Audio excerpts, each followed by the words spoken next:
या वीणावरदण्डमण्डितकरा या श्वेतपद्मासना या ब्रह्माच्युतशङ्करा प्रभृतिभिः देवे सदा वन्दिता सा मां पातु सरस्वती भगवती निःशेषजायापहा। माता सरस्वतीना पावन नाम स्मरण સાથે આજના આ સંસ્કૃત સપ્તાહના કાર્યક્રમનો શુભ આરંભ કરીએ।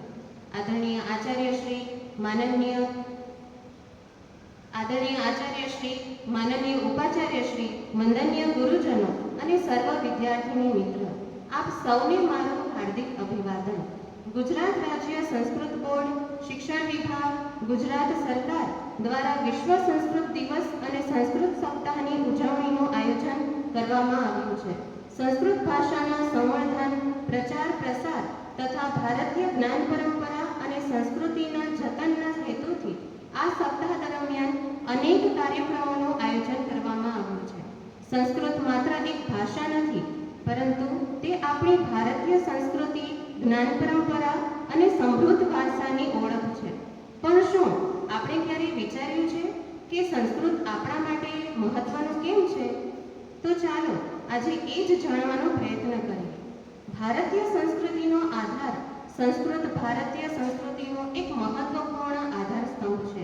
વેદ, ઉપનિષદ, રામાયણ, મહાભારત, પુરાણો અને ભગવદ્ ગીતા જેવા મહાન ગ્રંથો સંસ્કૃતમાં રચાયા છે।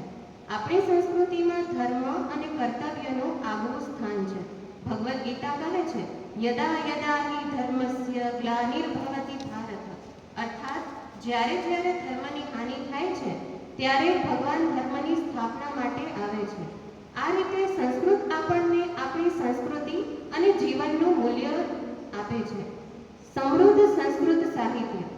સંસ્કૃત સાહિત્ય અત્યંત વિશાળ અને સમૃદ્ધ છે। કાવ્ય, નાટક, મહાકાવ્ય, ગદ્ય અને શાસ્ત્રીય ગ્રંથોનો તેમાં વિશાળ ભંડાર છે। કાલિદાસ, ભાસ, ભવભૂતિ અને બાણભટ્ટ જેવા મહાન સર્જકોએ સંસ્કૃત સાહિત્યને સમૃદ્ધ બનાવ્યું છે।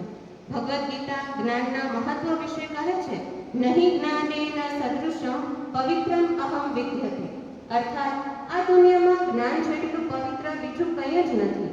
જ્ઞાનનું વિશાળ ક્ષેત્ર સંસ્કૃત।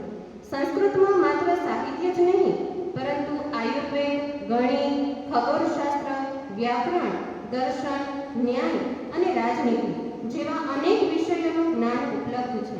ભગવાન શ્રી કૃષ્ણ કહે છે, તદ્વિદ્ધિ પ્રણિપાતેન પરિપ્રશ્નેન સેવયા, અર્થાત નમ્રતા, પ્રશ્ન અને સેવાભાવ, આથી જ જ્ઞાન પ્રાપ્ત થાય છે। નૈતિક અને આધ્યાત્મિક મૂલ્યો। સંસ્કૃત ગ્રંથો આપણને સત્ય, ધર્મ, કરુણા, કર્તવ્ય અને માનવતાના મૂલ્યો શીખવે છે। ભગવદ્ ગીતા આપણને કર્મનો સુંદર સંદેશ આપે છે, કર્મણેવાધિકારસ્તે મા ફલેષુ કદાચન, અર્થાત આપણો અધિકાર માત્ર કર્મ કરવા પર છે, તેના ફળ પર નહીં।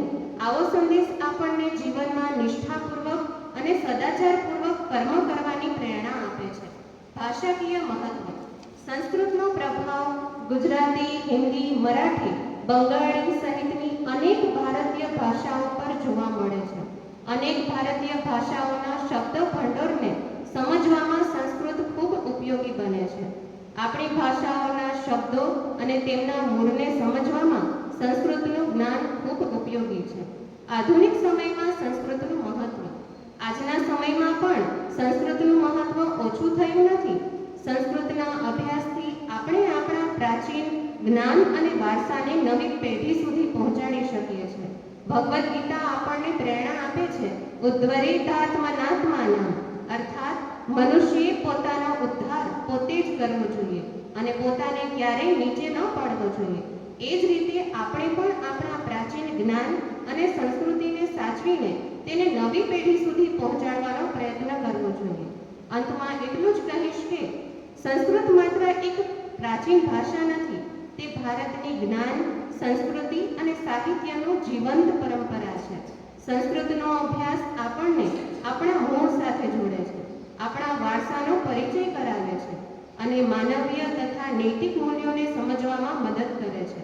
તો ચાલો આ સંસ્કૃત સપ્તાહના પ્રથમ દિવસે આપણે સૌ સંકલ્પ કરીએ કે સંસ્કૃત ભાષાના રક્ષણ અને પ્રચાર પ્રસારમાં પોતાનું યોગદાન આપીશું. સંસ્કૃતસ્ય મહત્તમ હિ ભારતસ્ય ગૌરવમ સંસ્કૃતમ યત્ર જીવેત તત્ર સંસ્કૃતિ જીવતી. હવે આ સંસ્કૃત સપ્તાહની ઉજવણીને માત્ર શબ્દોમાં નહીં પરંતુ ઉત્સાહ સાથે ઉજવવાનો સમય આવી ગયો છે. આજે સંસ્કૃત સપ્તાહનો પ્રથમ દિવસ છે અને આ નિમિત્તે સંસ્કૃત ગૌરવ યાત્રાનું આયોજન કરવામાં આવ્યું છે. આપણા ગૌરવને વધારનારી આપણી ભારતીય સંસ્કૃતિ અને જ્ઞાન પરંપરાની ઓળખ સમી સંસ્કૃત ભાષાનો ગૌરવ યાત્રા દ્વારા જન જન સુધી સંદેશ પહોંચાડવાનો આ સુંદર અવસર છે. આ યાત્રામાં એક વિદ્યાર્થીની દ્વારા સંસ્કૃતના સૂત્ર બોલાવવામાં આવશે અને આપણે સૌ એક સાથે પૂરા ઉત્સાહ સાથે સૂત્રને બોલીશું. તો ચાલો સૌ સાથે મળીને સંસ્કૃતનો ગૌરવ ગુંજાવીએ. જયતુ સંસ્કૃતમ, જયતુ સંસ્કૃતિ, જયતુ ભારત.